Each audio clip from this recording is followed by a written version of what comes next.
Good afternoon. Welcome to Chicago Future of Finance. I'm Oliver Renick. Stocks trying to figure out what to do with a nice jobs print from this morning. That's the main story of the day here. Fits into the narrative that I've been offering, which is strength in the economy. And an underappreciated Fed chair in Jerome Powell. Why are we going to try and fix things if they ain't broke? Number pretty darn good this morning. Overall, the stock market's pretty calm. Right now, you got basically an unchanged market. The S&P 500 is up all of 10 basis points right now. SPX, we're trading just below 7,000 still, though very close to the all-time highs. They're still hovering around in this range. Looking at volatility, it's been uptrending in VIX. That line, watching it to see if it breaks down. Maybe we'll get a big pop if we can push through 7,000 with conviction. But it's definitely been horizontal for stocks, but very much at the high end of that horizontal range, which is encouraging, of course. Not so encouraging for the coiners. Bitcoin just flailing, under pressure again. Didn't even get back to 80,000, which was kind of what the chart seemed like would be the target for an upside bounce, a recovery bounce. Nothing. Strategy down again today, 4.5%. Is there a rhyme or a reason? As I've offered, pretty much any time we're below the break-even price for Michael's strategy, then it should be under pressure. But let's put that aside. The real story here is in bonds, which have maintained quite a bit of composure despite a really good number from the economy. The 10-year yield is below 4.2%. So far, that's been surprising to me. Now, my narrative about the economy being strong has fit, but my view on bonds hasn't quite lived up to what I thought, which would be deeper selling in treasuries. But I'm still sticking generally with my view that I've put on the risk radar, which is red for bonds. Just not quite getting the sell-off at this point. But the numbers seem like it should be coming. This is a really nice print at 130,000 for non-farm payrolls. Unemployment rate also dipping significantly. That's a pretty good look for the economy, I think. See the number here, just smashing through expectations. A lot of it coming from healthcare services. Some folks say that's not the best place, but jobs are jobs, basically. And it seems like also a lot of the things that are going to get disrupted by AI are generally higher paying tech and software jobs. And I would think it stands to reason a lot of those people have equity built up, hopefully have savings, generally been in the higher paid cohort of the people over the last decade and the big tech boom, of course. The other thing, though, that I would point out is that the data from today just adds on to recent evidence of economic strength. The chart of the PMIs is very encouraging. Manufacturing and services both higher, with ISMs trading over 50. You're getting a real strong collaboration between both sides of the economy that we haven't seen in a while. So to me, all of that looks very encouraging, but yet it looks like we're still going to take the man out of his job, Mr. Jerome Powell, and replace him with somebody else, though there was a 5% chance on Kalshi yesterday that maybe Warsh will not be the nominee, so there's always that kind of Trump unknown premium. Let's talk about a different form of premium. Let's go to volatility with Mr. Brent Kochuba joining me from SpotGamma. Brent, we've got a market that I think is trying to figure out what to do with good jobs. Overall, pretty calm across the board, other than the crypto world, which just stays under pressure, it seems like. Yeah, Oliver, it's rather remarkable because you are having what seems like a lot of dispersion. Software stocks, we've talked about that a lot now. These crypto names seem very weak. You're seeing some of the financial-related names, the Schwabs and the Robinhoods of the world, getting beat up pretty good. And then you look at something like a VRT reported earnings. It's a big AI infrastructure name. It's up 16%. So you're getting a lot of movement around the fringes, I would say, of the S&P space. The mags are pretty quiet. And the S&P here is, 50 bips maybe from all-time highs, kind of at most. So That is the trade that we've been seeing, that single stock moving a lot relative to the index vol. And what I think is interesting at this moment now is that we're getting enough volatility premium in some of these names that it can justify traders who don't care about direction, but hey, there's enough VRP or vol risk premium in some of these software names, in like a Robinhood, in a Schwab, that I may trade that now as opposed to necessarily worrying about the direction. And so for that reason, I think we're going to see some stability in software stocks. I think we could see a little bit of a bounce in the short term here in something like a Schwab or like a Robinhood. Again, because that vol risk premium is likely, justifying a trade, of its own accord, as opposed to saying, hey, a year from now, Schwab is fine because its tax business is not threatened by OpenClaw or whatever the narrative is.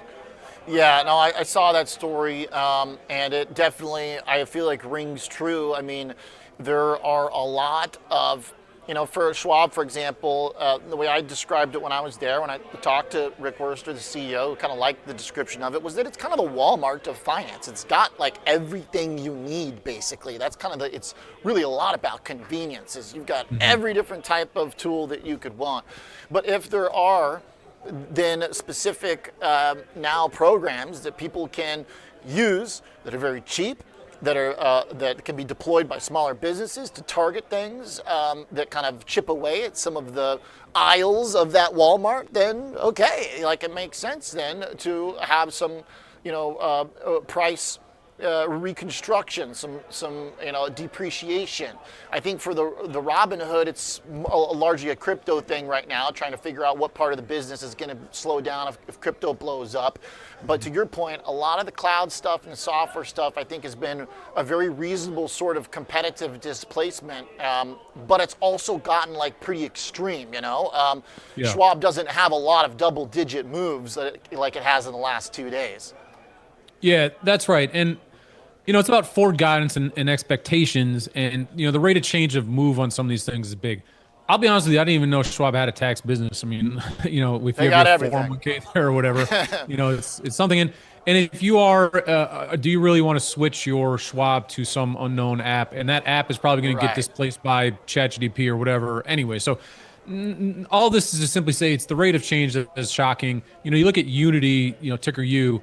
That is a different situation, right? They make video games or whatever it is, and they have no defensible moat. There's not even any sort of like financial compliance, moat here. It's sort of like, this thing can replace. And the CEO had no real answer for that. I was looking at their earnings transcript, and the CEO had no real answer for that. And is that a name that deserves to kind of be down like this? Probably, right? But it doesn't have revenues. It's not a full stack financial firm, right? So again, it is a situation where the stuff that's getting punished right now with this AI narrative is real. And as a guy who's tried out the OpenClaw stuff, it's really great. It's cool. And so that is something that is coming. But like all things, I don't think it's going to happen tomorrow. But, we're all sort of moving to this in the future. Now, on the flip side of that thing, though, I would just say, then why is like a Google and some of these other bigger box LLM, offerings are still down? They're not really bid at the moment either. So I just think there's some broad digestion and we need some leadership. But again, is Schwab going to go lose another 20-30% over the next month? With vol so high, I think it's worth taking a punt on selling some puts or put spreads or put flies or whatever it may be, trying to harvest some of that premium, because the vol premium has really jumped quite a bit. And if you look at something like an AppLovin or into, the vols are sky high in those spaces, and if they don't pull a Unity, then you should be okay. Making a bet that some relative calm starts to take over, right? Because a lot of these companies do have revenues. They are real. Their demise is probably not tomorrow. Is it 5 or 10 years from now? Maybe. Who's to say? But look at I've got the implied vol up for Intuit, by the way, just surging. Yeah. So at a certain point, obviously if you've been owning premium to the downside, it's been working. But the higher that bottom line goes, the harder it is to get paid if you have a directional bet on. Bottom line. And not only that, if you're paying up more for it. 100% right. And if you own puts and that line is spiking, you're incentivized to close your puts like if that line keeps creeping higher, right? Because that vol change, that implied vol, is a big factor in the value of your puts, not just sort of the stock going down. Sometimes it's even more important. So that in and of itself says, okay, selling puts here, if you're fortunate enough to be long them, makes sense. Not only that, when you go through earnings reduces implied vol, right? Just naturally. 9 out of 10 times that's true. And so that's going to reduce the value of these puts. If you can put this to work now and sell some type of straddle or some type of defined risk trade in like an app, it kind of makes sense here as you have earnings and you can bet that ball is going to come down. Now, if they put up a Unity, well, then you got some problems. Look at Unity there. Vol, came in a little bit implied vol, but it surged right up into that report. That's right. Now, today's down 25%. That's no joke. So you have to bounce off that delta change, that price change versus the fall change. But the point is still the same. Some of these names are doing all right. Datadog reported, it bounced and it was fine. Great so day. I think that vol premium trade is a good one in the software space, and getting a little bit of recovery, I do think makes sense. And if that software space recovers, that may be enough to sort of push the S&P back up into 7,000. And on that point, we have VIX expiration next Wednesday, OPEX next Friday. There's a PPI number tomorrow that some people are paying attention to. I don't know what PPI number has to come up for it all to matter. My assumption is that vol kind of contracts a little bit, and we got to start thinking about maybe a 7K pin or a move into that 7K area by next Wednesday and VIX expiration, and that's going to be the kind of next turning point, I think, for markets. Either a breakdown or a breakup. We'll have to see how things kind of play out for the moment. But I would think that realized vol starts to contract a little bit now as we move towards that VIX expiration. Okay. The fact that the stock market has been able to maintain the very high end of this range, I feel like, to me, implies this breaks bullishly. I've been looking at this chart on VIX, which I like to just provoke people who get bothered by things sometimes, and those, you're not supposed to draw lines on VIX, but hey, it's been working. It's up and to the right. It's adhering to this thing. So it seems to me like if we get through 7,000, that could combine with kind of a VIX breakdown. But to your point, there are all these single stock stories that have to be resolved. But as we get further through earnings, because earnings push volatilities down, it seems like to me the timeline for this could set up pretty well, where the single stock falls come down now that the earnings are through. We threw out a bunch of the trash that's getting disrupted by AI, and then maybe VIX can break down. And it also could happen so that we don't have that big dislocation between index and stock vol anymore, because if they both break down together, then that would absolve some of that dislocation, right? That's right. The vols are getting a bit cleaned up. There's still a lot of single stock dispersion, but to your point, these earnings come out of the sector that's been the most beat up. I mean, the software sector, maybe outside of crypto, right? But crypto is such a small market cap now as MicroStrategy works its way towards, I guess, zero. I don't really know where that eventually goes. But to your point, the vols now are a little more reset, and the Mag 7s are more interesting now. Look like a Google. It topped out at 350, I think was the high. It was trading at 330, I think, into earnings. Now it's at 310. Amazon's come back a bunch. Microsoft's come back a bunch. So those leaders are now more interesting, I think, than they were. You can see that they're on the Mags chart. Maybe you get some leadership back out of there, to your point before. I would think, just in regards to the macro data today, I looked at CME FedWatch. It was pricing in 20% chance of rate cut. That went to 10 after this morning's data. So there's some digestion maybe around that. But ultimately, what we need is some type of leadership, whether it's a clearer macro picture, a sector that we all want to move to the vector of bullish attack, so to speak. But we need something to lead us out of the breakout. And right now, that's not really in place. So I think it's more interesting is the vol premium in the software space. But maybe some of these mags are getting interesting, a la Tesla, NVIDIA up a little bit. But some of those names have worked off. So to your point earlier, Oliver, we've cleaned up some of the overbought sentiment. I think clearly that was there a week or two ago when we were talking about correlation spasm so much. And so I do agree with you that as long as we're above really the 6,900 level, then you kind of want to wait on the chances of a breakout. If we lose 6,900, then I think we got to start thinking about high 6,600s as we move through OPEX. So that's kind of the risk if you jump about a month forward, I think. Yeah, to that point here, Brendan, I got to jump maybe less than 60 seconds here. Just look at the gamma exposure, the levels you just mentioned to us. I mean, it seems like that kind of lines up where maybe folks will have to chase. Maybe we get a big market maker squeeze if we get out of 7,000. That's right. Right now, everyone's selling calls at 7,000, and so that's offering big resistance. And as you can see, there's that blue positive gamma right around 6,900. So we're just swinging through that red zone right now. That's what we've been doing. I wouldn't think that's really going to change tomorrow. Maybe into the weekend, people start selling a little bit of vol, and we kind of finally move to that 6,950 to 7,000 area.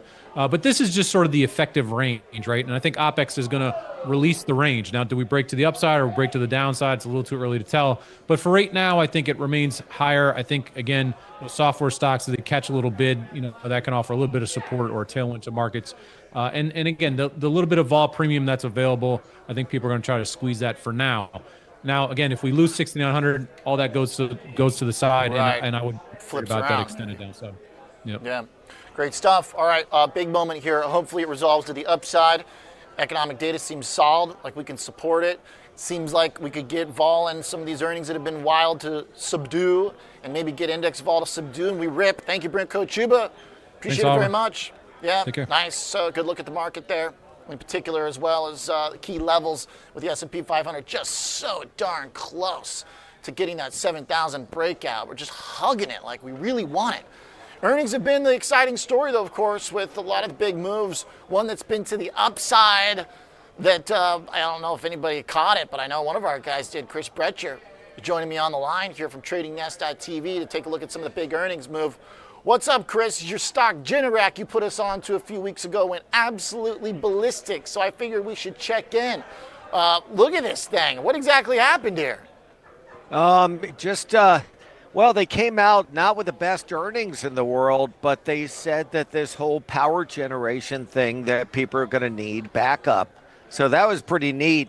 And that was sort of our, I did 2 crazy ideas for 2026, which I've mentioned in here before things happen. One was Generac getting taken over, and it didn't get taken over, but it went up $70. So that's pretty cool. And the other was that whole Cuba stock thing, and those stocks have gone bonkers. If you want to look at Marriott or RCL, they have been really impressive. So that basket of Cuba stocks has also worked. Generac here, before we move away from it, this giant rip, I mean, as we were talking about, the chart looked like it was trying to break out from this long-term downtrend. How do you handle it when it makes a big move like this? So obviously, I imagine you're taking some profits. Do you then, hedge it out with something, or you ride the wave a little bit longer? Or was this, because here's the thing, with companies like this, where there's a lot of surprise on earnings, in particular after the need for power and some of the kind of idiosyncratic circumstances that drove the need for power over the last quarter. I mean, are they necessarily continuing, or is this something that is like a sustainable move? Well, you called it when we were on last about that trend line. So, I mean, you called about, hey, if that breaks, it could go a lot higher. And the key to me was that little triangle above the trend line over on the right. What you were calling this is we were on live over right in there. So that's pretty exciting. Amazing. What do I think now? I think that, they said the same thing about Constellation Energy. And I mean, the stock's gone from 400 to 240. So it's definitely a theme kind of thing. But to me, I usually back away when a stock is that far over its 9 moving average. They just, you saw it with SanDisk, you saw it with ASML. It's just when this gets 40 points above its 9 EMA, it needs a period of rest just so the moving averages catch up. Okay. So, no, I would not initiate here. It doesn't mean I'm going to short it, but this is where you just got to get out. Right. I mean, this is where you should have been watching us a week ago. No, good eyes on that, Chris. This is where you should have been watching us a week ago. Nice call, man. Great call looking at that. Thanks. Floor as well, another one that you kind of put in that same category. FLR still in this uptrend short term year to date with earnings around the corner. So maybe if you believe in kind of the fundamental case, you get a second chance. Give me the take on Floor real quick. Do you think that one could move like we saw in Generac? Is it tied to some of the same themes? Yeah, it got to almost 50 today. And we're in spreads that we wanted sort of to sit here into April. But I think it's sort of sold off because of Martin Marietta getting nailed on earnings. So that's why Vulcan Materials went down and Fluor went down. I think Fluor's more of an infrastructure play than MLN. But I think that's why it settled down. But heck, that looks a lot like the chart in GNRC. It just doesn't move as much. Right. But theoretically, it could go to 50 to that high in December. Yeah. All right. Well, nice look on GNRC. Floor TBD. We'll circle back on that earnings. I know you're looking at the banks and the financials, which got dinged up pretty hard today, Chris. I was looking at KRE as a real nice trade over the last several months as a leader in kind of the small to mid cap world. That's also taking a hit. Maybe we blame it on bonds with yields trying to move. But the thing is, yields came down over the last 5 days. So maybe this financial trade just needed to cool off a bit, or what say you? Because I was looking at a stock like JPM that was looking pretty good too. All those getting hit today. Yeah, it's funny is you know how I know everybody is corny saying you got to trade what you see, not what you think. But I had no idea why American Express, Capital One, JP Morgan were going up when Bissett came out and he supported Trump's idea of a cap for a year on credit cards. But they kept going up. And it's like, that just didn't make any sense. The only reason I could think JP Morgan goes up as opposed to the credit card, the pure credit card plays, is you're going to have a lot of IPOs, and that helps the JP Morgans of the world. But when you look at the real pure play like MasterCard and American Express, I had no idea why they rallied in the first place. So we shorted American Express this morning when MasterCard undercut its lows for the day. They correlate pretty well, and I like taking the most expensive in the group. And whatever that does, I sort of key off that to play another. Okay. So you saw MasterCard getting weak, go for AXP. I do wonder if these are more kind of short-term trades because the numbers in the economy look good. Ultimately, that's a good backdrop for banks. Any thoughts on that, Chris? I wonder just about the administration doesn't want buybacks and they want to cap the rates. So I just have to think, all of these are sells on rallies, even though you're dead right, the consumer's doing okay. But, I mean, they're already pretty high up as opposed to, let's say, last July. Yeah. I mean, they're up there. But I just think this just geopolitical risk is bothering these stocks. I mean, that's the way it looks to me. Sure, some degree of unknown there to some extent.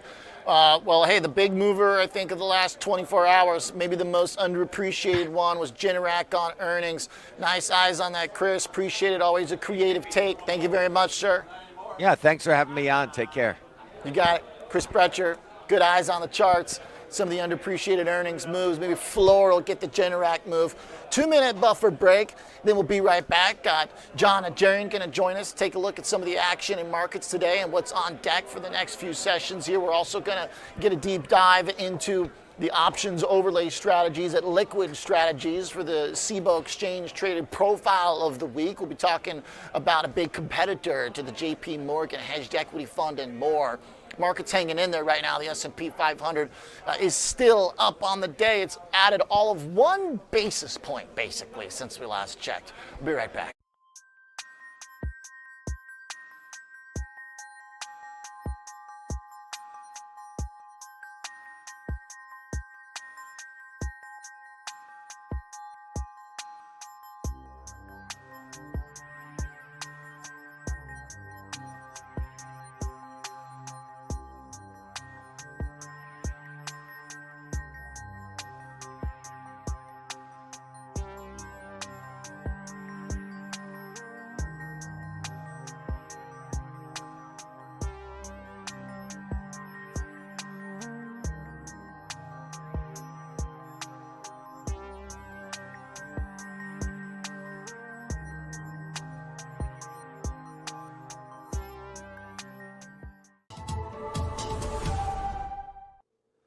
With increased volatility, investors are bracing for large market moves, both up and down.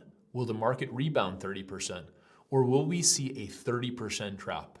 At the end of the day, uncertainty remains a constant.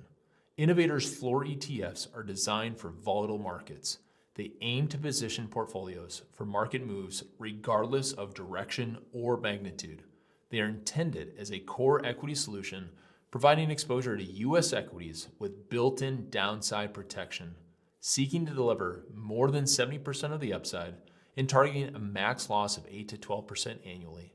With specified levels of sought-after protection and upside participation, we believe the floor ETFs offer an evergreen strategy designed to allow investors to remain invested regardless of the market's direction.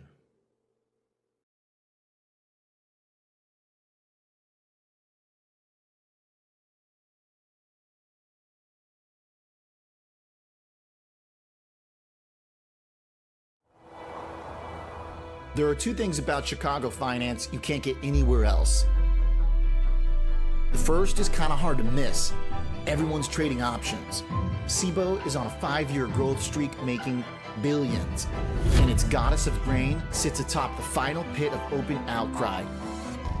And that's what it's all about, the chance to fend for yourself, a fortress for the self-made trader, and the only still standing in America.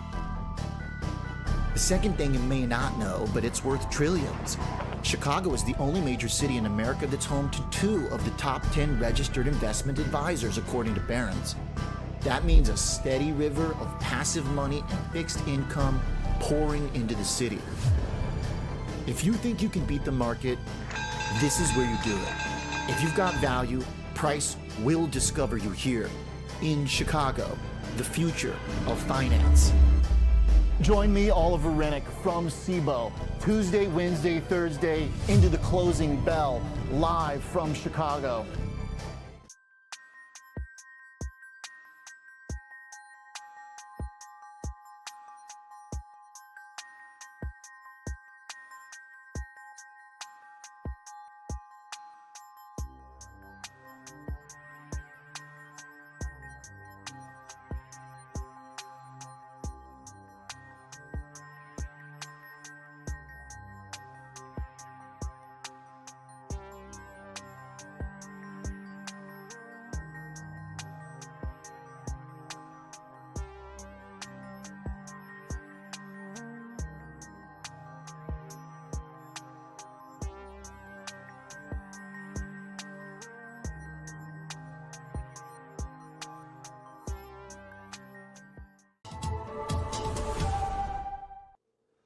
With increased volatility, investors are bracing for large market moves, both up and down.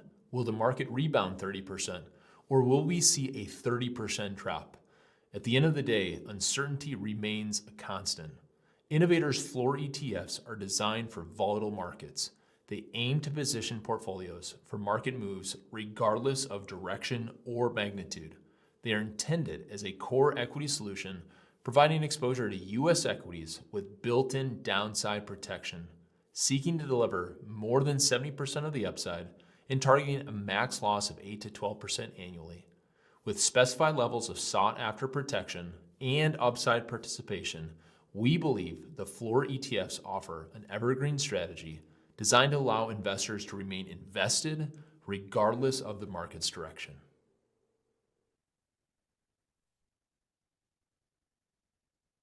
Hey guys, can you hear me?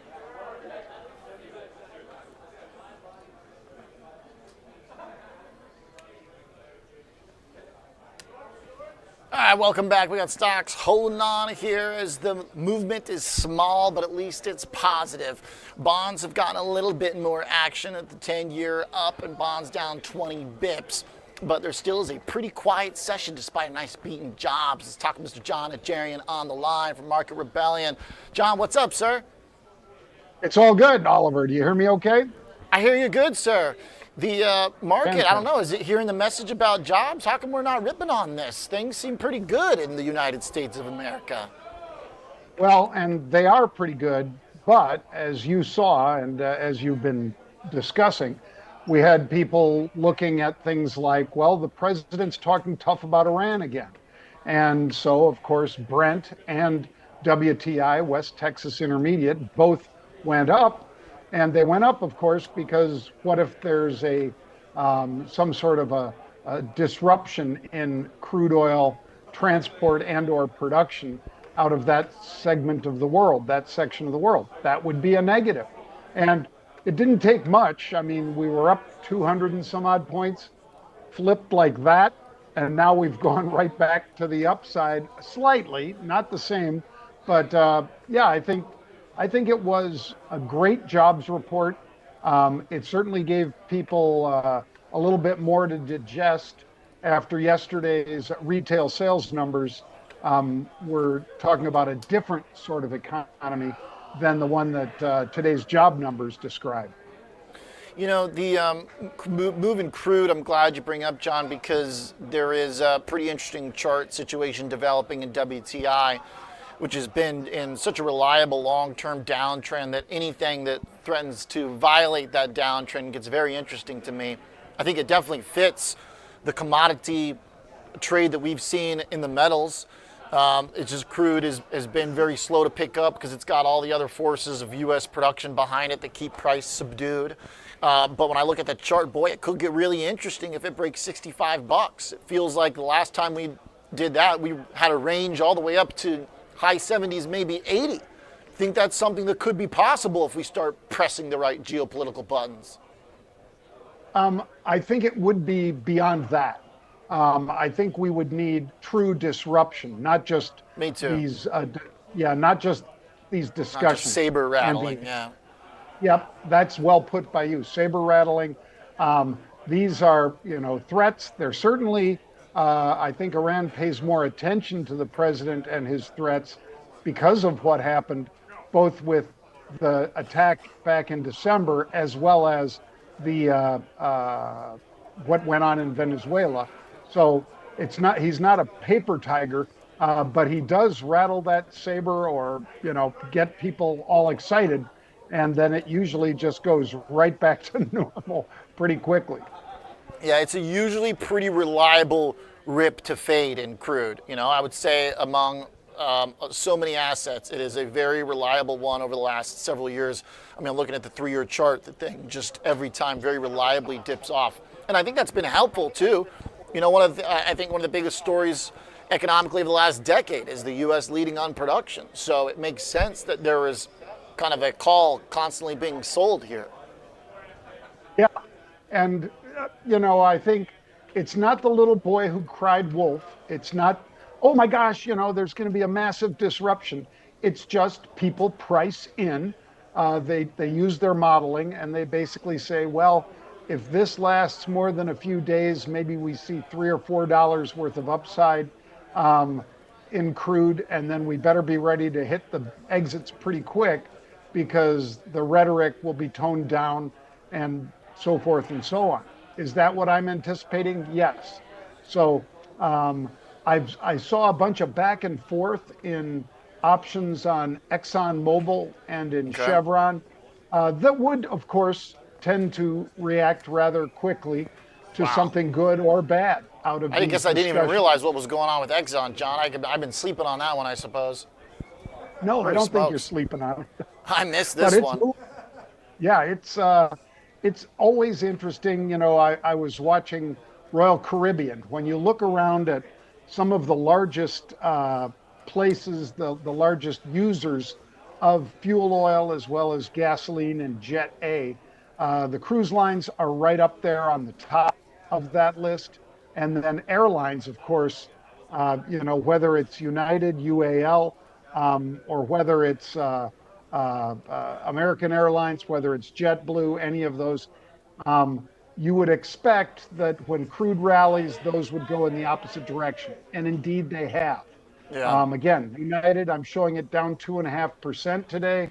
A volatile session, certainly, but not a session where the whole market's heading lower. It's a few stocks in the Dow, NASDAQ's verged, and the S&P was up 5 just when I came on air with you. I kind of like the idea of being long a United, which was just at highs, or a long Royal Caribbean, which was not quite at its highs, but in a multi-month uptrend, is a way to kind of fade the possibility of crude breaking out.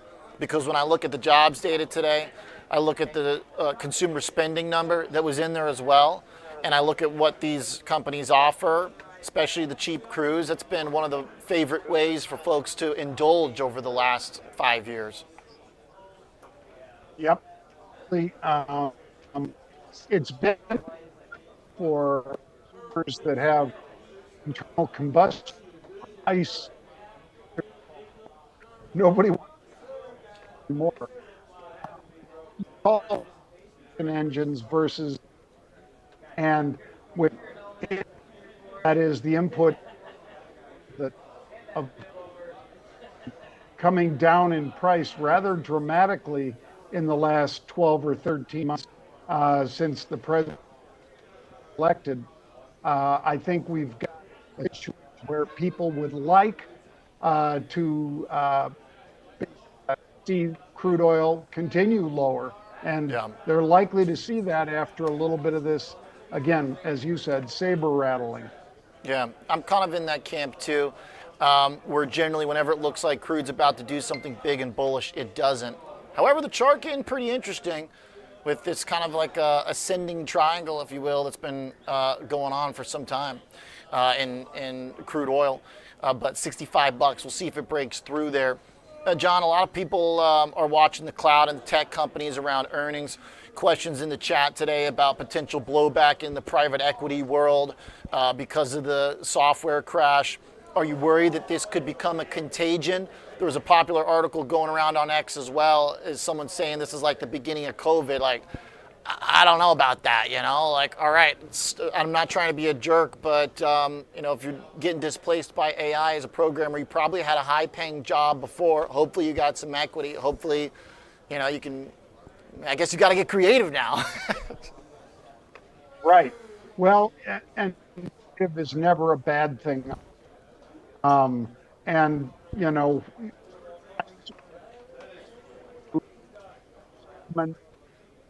Pershing's on, and meanwhile, he's on your competitors talking. He is not overvalued in the market. Overvalued, so yeah. We're losing you a little bit, John, breaking up a bit there. So but yeah, a lot of these stocks were pretty expensive, right? Yep, a lot of them are, and a lot of them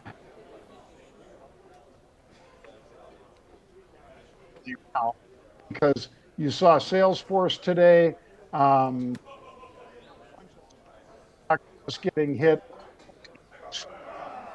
Yeah, Salesforce down 4.5%. Space. Getting rocked. Hey John, I might rip a chart. You wanna reboot your Zoom real quick so I can get you for 5 more minutes to see if that helps, because you're breaking up a little bit here. But I want to hear the thoughts on the trade for cloud, because you're right. I mean, I didn't even realize that Salesforce was down another 4.5%, just getting rocked. Fresh new lows.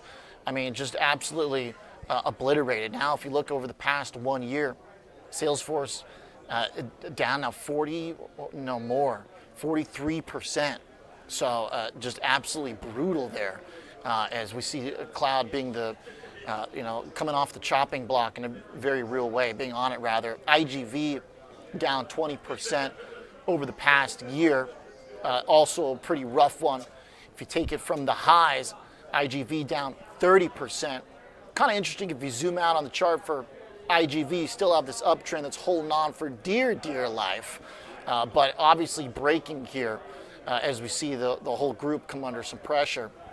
John, the potential for this uptrend, I'll try again here, for IGV, you know, the ETF that has a lot of these stocks in it, it's hopeful, but this is kind of the point that I was making, is a lot of these stocks are up a ton, and I know that's what you were saying as well, is that a lot of these were in the more expensive cohort of the market. Yep, and people were justified to basically be nervous about those stocks and the valuations. And you and I talked about it when Dr. Burry was basically at the end of his rope before he basically exited some of his hedge fund practice. He was just early. Was he wrong? No, but he didn't give himself enough time to be right. And that's one of those things, Oliver, that when you're trading options, you do have to be cognizant of, okay, when is my projected move for, is it because of earnings, or is there a big conference?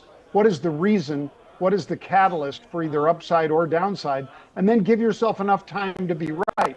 I think the number one thing that people fail at, whether they're trading at Cboe global markets where you are or any place else in the options world, they don't give themselves enough time to be right. They want to trade things like zero DTE, 0 days till expiration options. And for the most part, there are very few of us professional traders that would say that that's a good idea. It's not for customers to be in there trying to manage a portfolio of very fast expiring options, whether they're zero DTE or whether they're just 3 to 5 days. You want to give yourself a little more time. And some of the best of us haven't done that, and Michael Burry was part of that. I think, too, if you're trying to bet on structural change, you kind of by nature, that doesn't happen in a day. And right. If you're thinking that these sell-offs also are creating longer-term buying opportunities, we talked about this with Pete yesterday, which I thought was a really good point, which is a lot of these companies, not necessarily the software ones right now because they're the ones being disrupted, but if we look at like an Alphabet, for example, that's been a big winner and pulled back around earnings. Maybe not the best example because it didn't come off too much, but a Meta that's off the highs, a Microsoft that's very deep off the highs. Microsoft's kind of one that sits in between, right? It's like it's spending on AI, but it's also has AI competition. But if you believe the stock is... You don't need to look further than Oracle, my friend. Okay, there you go. Okay, there you go, yeah. You look at Oracle from last example. August when it made that 35% move, and you look and say, oh my gosh, the 52-week high is almost $350 a share. It is almost $200 under that right now. So when I look around, I say a stock like Oracle at these levels, to me, I'm just waiting for somebody to get an itch and start buying a lot of calls, and I'm going to be right with them. Yeah, and that's where if a stock is hit because they're spending too much in CapEx, the market says they're spending too much in CapEx on a business line that's been proven, that's a long-term bet they're making. So if you're going to be trading it, you also have to have that in mind, right? That's going to be something that takes a while, to your point about not being afraid to own premium, which it seems like in time, rather, not being afraid to own theta as well. Right. I agree with that. And obviously,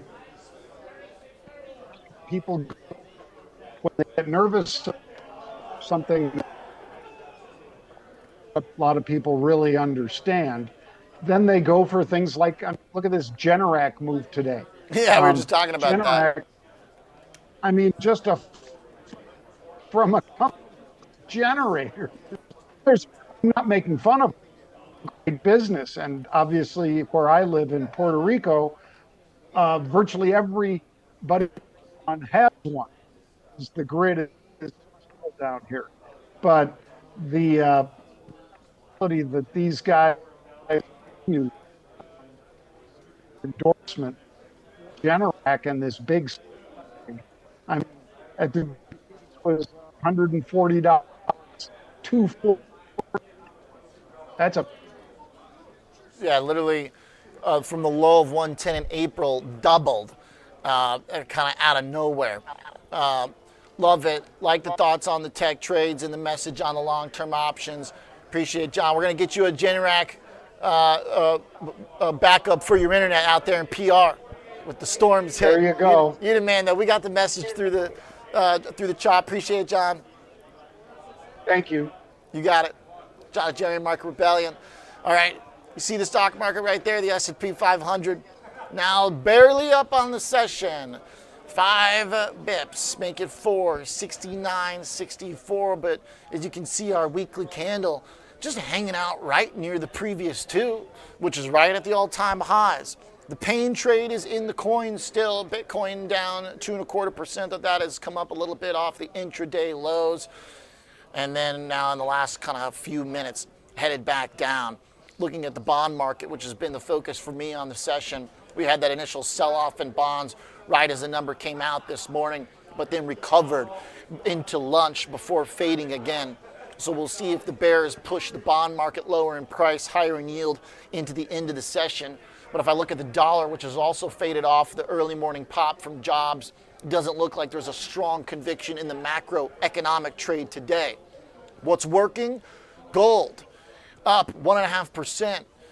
Gold futures putting in higher highs still. An incredible chart here over the last 20 days that continues to find upward momentum even after the big sell-off. There it is. You got higher highs and you got higher lows in the chart of gold. And as John pointed out, a good one there that I missed is crude oil, WTI, up 1.5%. Ascending triangle potentially in crude that could break out. Also the move in XOM that John pointed out, that is an absolute beast of a move. So good eyes there on some of the energy trade. We're going to get to our bread and butter after a short break. Coming back, we're going to talk with the team at Liquid Strategies about overlaying options, not just on stocks, but on bonds too. A day where I think that's getting particularly interesting. with the bond potential for a sell-off very real in my mind. Shawn Gibson joins us from Liquid Strategies for our Cboe Exchange Traded Profile next.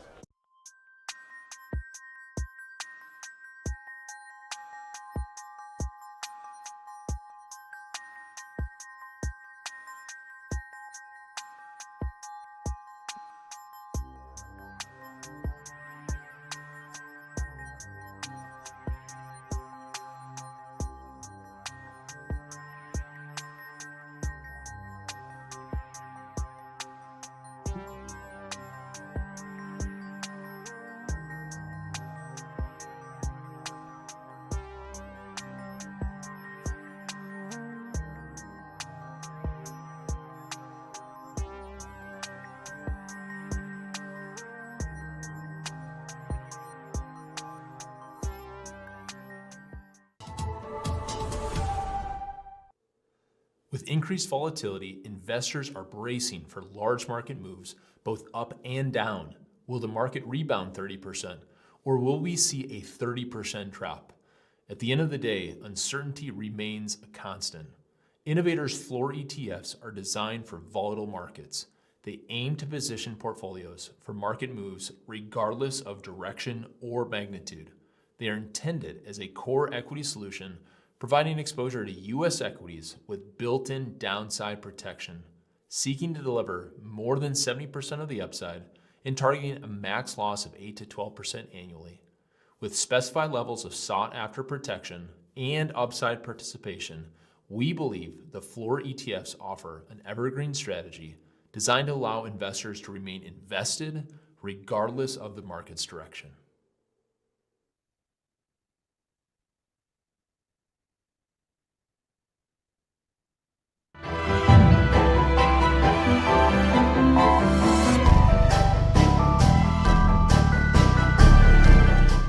Welcome back to Chicago Future of Finance. It's time for the Cboe Exchange Traded Profile of the Week, the bread and butter, options and overlays. Joining me, Shawn Gibson is a founding partner at Liquid Strategies. Shawn, welcome to the show. Good to have you. Thanks, OJ. Good to see you again. Likewise, there is obviously a hot and competitive market for options overlays. You guys are some of the early actors in the space and have some pretty darn good performance to back it up. I want to start by talking about the equity world for the S&P because we're so close to all-time highs here. But we're kind of churning in this range. Is that kind of a scenario in which some of these strategies work, where you can kind of generate a little income while the market figures out what to do? Yeah, that's exactly right. If you think about the overlay shares, they're really designed to generate extra income, a little bit of extra alpha, kind of in a variety of markets. So a flat market kind of plays right into our wheelhouse, rising market right into our wheelhouse. Even like a modestly lower market can often turn out to be a pretty good situation for our clients too. So yeah, absolutely. One of the things that I'll just kind of cut straight to the chase with is looking at your guys' return next to one of the most popular, I think, kind of associations people have with this style of kind of equity hedging, which is the JP Morgan hedged equity HELO, which you guys have overlaid with your fund OVLH. You're kicking its butt over the last 2 years. Tell me how you're doing that. Yeah, so really the key to OVLH, and if you think about everything we do, really, if it just kind of take a step back, kind of zoom back, is we take a lot of strategies that investors know and kind of love and really try to make them a little bit better. And I think OVLH is a really, really good example. So if you think about HELO is just kind of your basic put spread collar. So you're selling an upside call and you're using that cash to buy a downside buffer. Which can be a great strategy in certain environments, but the real trade-off there is the capping of that upside potential. So even if it is 5% above the market for a quarter, what if you have a quarter that's up 10, 15, 20%? You leave a lot of appreciation on the table. So the improvement that we made with OVLH is taking away that upside cap altogether. So we just outright finance those downside put options. We think it's going to be much more beneficial to our investors to just pay for that protection, manage that downside floor, and do it without putting a cap on the upside. So there are no calls being sold in our portfolio. No calls being sold. Okay, no calls that's the key right there, because most people have that kind of collar on. You guys are not. Correct. And so, the difference really shows once you have a market that really starts to take off is OVLH is designed to get more participation. With the trade-off being, of course, you're not generating that cash flow from selling those calls. So in a flatter type of a market, that sort of a structure may do a little bit better. But if your goal is to kind of maximize your upside potential while still having the downside hedge, we really like the OVLH approach. Got it. Okay, that's very helpful, because what's been fun about learning about the different approaches to these overlay strategies is that, obviously there's a lot of different ways to do it. A lot of individual traders kind of have their preferred systems, but you can always make tweaks. You can shift your hedges. You can decide how much risk you want to take in either direction. You can very much kind of customize it. And I guess that's kind of answers one of my questions, which is sort of, the difference in these funds and what they do and who they apply to. If you think we're in a raging bull market, you're not going to want to cap your upside. If you think that we're going to be under a lot of pressure, then you might be interested in a fund that has more protection necessarily to the downside. How do you make sure, though, that you don't get torn up if the market does then come apart? You just still have that put down there? Yeah, so for OVLH, there's always going to be the downside hedge component there. It's always going to be in place. We may actively manage it.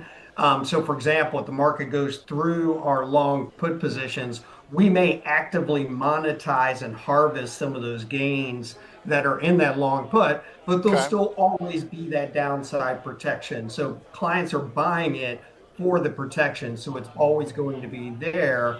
But we think it's very important during times of stress to be able to monetize some of those successful hedges. How do you structure the downside protection? How do you know where to go and to what degree you need to protect? Does it vary, or is it always some fixed certain amount?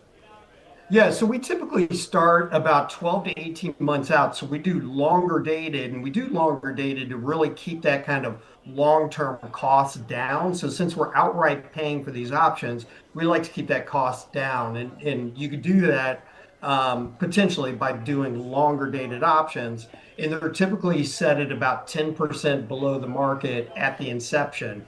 And so what you typically see in our portfolio is as the market starts to rise up, we start to move the floor up with it to basically avoid having an air pocket. Because, if you have a hedge that's 10% below and the market's up 20, you don't want that hedge 30% below the market. So we kind of tether that floor to the market kind of as it's going up. And then, like I said before, market going down, that's when we start moving the floor down to harvest some of those gains. Okay. Now, so if I'm, let's say I'm an advisor and I'm looking through your suite of funds and I'm trying to figure out which one to go for. You also have another one, which is OVL, right? Which seems like it's kind of similar but different, right? You have put selling option in here that generates income. So you still have an income component, but what type of, what's the difference between the client that wants that versus OVLH? Yeah, so OVL is an alternative to cover call writing funds. So instead of HELO, it could be JEPI, for example. So it's designed for people who still want to generate that income. So in the case of OVL, it pays a 10.5% distribution paid monthly. So it's kind of this steady cash flow that you get throughout the year. But just like all of the overlay shares funds, none of them involve selling calls. So with OVL, you get that income, but you do it without capping any of the upside. So you actually have the potential to beat the underlying index through the option writing program that we do, which is selling below market put spreads on the S&P 500. So basically, it's really designed for people either looking to enhance their S&P 500 exposure, generate extra income, and that are willing to take the little bit of extra risk that comes with it. Because cover calls, you're protected only by the amount of premium that you collect when you sell the call. So it's really only a modest amount of premium. So investors in OVL say, look, I'll take all the risk and a little bit of incremental risk that comes from the put spreads in order to potentially get better returns and a higher yield. Got it. But I guess if you are looking for bigger alpha in the trade relative to the market, and you are willing to take more of that kind of equity risk premium, OVLH would be more up your alley. Is that right? Well, to maximize growth, you want OVL, because if you pull up the chart of OVL versus OVLH, OVL is not going to have the drag of the hedges that come into play. So if you're comfortable with the downside risk and you don't need those hedges to protect your equity exposure, you're going to get more bang for your buck out of OVL than you would OVLH. Okay, got it. Now, how do you kind of figure out what other asset classes to apply this to? Because you guys are doing this in small caps, foreign equity, hedge large cap. But I'm very interested in the bond side as well, because I've got a personal view that I think bonds are going to get hit again pretty soon here. Yeah. So the bond part, I think, is pretty fun, because you're already kind of here, to some extent for income. But if you can, but if you think bonds are going to go down, then I would think the strategy would be really, really nice for you. So so if you look at all the overlay shares, they all use that same option writing program that we've been using since 2013. So it's kind of a tried and true program that we've been running. And really, you can port that strategy and put it on top, thus overlay. You can overlay it on any asset class that you want. So if you want it on top of equities, you can get it. But so in the case of OVB, you're now putting that overlay on top of just cheap beta exposure in the form of AGG. So you're getting all the good and the bad of the ag, but now you get the supplemental income that comes from the option writing program. So now you all of a sudden you have a yield that could be, that right now is a distribution yield of about 6%, without taking extra duration risk. And so going back to your point, if you're concerned about interest rate risk and you want to shorten duration, what would be really nice is looking at like an OVT that has shorter duration. So you can move out of core bonds, shorten your duration into something like VCSH is our underlying, move into OVLH, which holds OVT, which holds VCSH, and still get a yield right now that's about 6.5% without taking that extra duration risk and without the credit risk that comes with things like high yield. So we have people replacing high yield with an OVT and an OVB, for example. That's very fun, because I feel like that is definitely hitting into a thread of what portfolio allocators are trying to figure out right now, which is what to do with the bond side of the portfolio if they think that's going to be a problem. In particular, if they think duration is going to be a problem. This kind of gives you an opportunity where you say you don't actually have to get out of the asset class necessarily. Just use some of the principles that are more that are options based to hedge yourself out. And you can still keep the whole purpose of it, which is income, of course. So like the purpose of it remains the same. Hedge out some of the bond specific risk, and you don't have to make this big trade of putting a big chunk of gold in your portfolio or something, or arguably switching over to an equity based income, which might bring up different things that your team may not want, et cetera. Yeah, because adding in like gold, it may or may not help, right? Like you don't really know, but you're kind of controlling your own destiny a little bit more here. We have some investors that we work with that are really cautious, not only about bonds, but also equities. And so they're actually looking at kind of like an overlay 60-40 where you can be like 60% OVLH, so have this hedged equity exposure. I see, yep. And then 40% like an OVT where you have short duration bonds can give you a really interesting profile. It's certainly taking a lot of that risk down, both in terms of equity risk and duration risk. I like that. Then combining them, right? Then you've got a real kind of sophisticated options covered portfolio that hits both. Love to see the strategy broadened out and ported across different asset classes. It's very useful to us. Shawn, thanks a lot. Appreciate your time. Yeah, thanks for having me, OJ. Good stuff. Shawn Gibson, founding partner at Liquid Strategies. 2:44 p.m. and the market is headed into the last 15 here. It's been a pretty quiet day overall. Taking us into the bell, Mr. Scott Bauer joining us on the line for Prosper Trading Academy. As I've been waiting for bonds to give us some action, Scotty, but I guess I'm going to have to wait a little bit longer. It's not, 20 bips in the 10-year future is not much. No, you better wait a little bit longer. And I know you were talking about TLT. You want short TLT. I really thought that we would have gotten a much bigger move today. Me too. Especially with that auction, which came in. I think it was a pretty poor auction. It was not well received, and we didn't really see a big uptick. I'm trying to see where the 10-year is right now. You know, it had traded above 420 this morning, traded back down. I think it's 418. 418. So it rallied a little bit off of the auction today. You know what? You looked at the dollar this morning after the news came out of NFPs. Real quick pop in the dollar, and then it just sold right off. And it just sold right off. Right?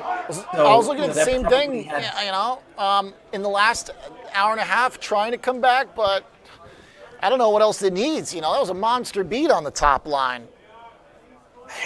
Yeah, I mean, I think we're literally just in this kind of landscape right now of sell the rip in the dollar. I mean, I don't remember another time that has happened like that, outside of the last several weeks, maybe a couple months, maybe. But we are literally in a sell the rip of any dollar rally. If the dollar stops going down, see, here's what's fun is does the dollar, if I connect this into the commodity trade, today crude's up, today gold's up. So clearly they don't have an issue with the dollar up 12 bips. But I do wonder if yields or the dollar go any higher, if it starts to put some pressure on some of that commodity trade. It has to. There's no question. I would think. You would think. However, again, I mean, I think the prevailing consensus is we're not going to see that. Although I would say it's real interesting. This morning when the number first came out and we saw that pop in the dollar, we actually saw the gold kind of sell off a little bit. Not hard, not anything, volatile as we've seen over the last several weeks and months. But it did sell off before it started recovering. And, we saw gold and the dollar really have that inverse relationship today. Obviously not on a big magnitude of a scale, but as the dollar was selling off, we started seeing gold rally. Yeah, to your point, gold looked like it was going to get hit early on in the session as the print came out. I guess just more, I've got the two next to each other right now. The spike in the purple is the dollar, and then the drop in the candles is gold. But the last kind of hour or two, it seems like one of them's got to pick a direction. Dollar's trying to, but gold's hanging on. It just seems like gold is gold, baby. It is hard to break that thing. It is hard to break that thing. We've been talking about it. The buy the dip, just like the dollar is sell the rip right now. The buy the dip is still in place. Maybe it's not as easy of a trade as it was, a month ago. But I agree that gold is a buy on any dips. I have someone who's. I wonder if he's watching the show. Someone was getting angry at me on Twitter about my crypto thoughts. And I'm like, dude, the numbers are the numbers. And what I mean by that is that, for example, when Bitcoin broke through 20,000 to the upside for the first time, I was pounding the table bullish. And I remember a bunch of coiners were like, all right, we'll sell you our bags at the old highs. I'm like, no, the technical chart tells us if it gets through 20, it's going to start ripping. Technicals I try to make sure technicals inform everything. And so the latest performance of Bitcoin versus gold here again, some people are coming out and saying, hey, Bitcoin's not gold. I'm like, well, I told you that from the beginning. It's because they have different things. That's the narrative. Yeah, and by the way, you don't really want. We're trying to make for the last number of years. It never added up. The way gold's trade next to real yields never looked like Bitcoin at all. And I don't even think you want Bitcoin to really be gold. No. You don't really. It's just they try to fit it into that because it's a big market cap. But lately, in particular, you're really seeing the difference between a risk asset and the difference between something that has now performed and held technically in so many different environments. Today just being the latest example, right? Dollar's up a tiny little bit and gold's still hanging in there. Bitcoin's down again just because apparently that's what it does these days. It's really difficult. It is really, really difficult to decipher exactly what is happening. And we talked about maybe this narrative in Bitcoin and in crypto, maybe it has completely shifted. Not completely shifted, but it has shifted now. That it is really no longer that store of value. It is not, the end-all, be-all risk crisis asset that we thought it was. Now, I don't want to just say just because we're seeing a sell-off of pretty sharp magnitude over the last couple of months that takes away 10 years or whatever it is of this thesis out there. Something's broken, though. Something's broken. You got to make something of it. The thing, too, is the strategy, MSTR, is like, I mean, look, we were talking about, I thought this thing could have found buyers on dips, at 200, at 150, but nothing.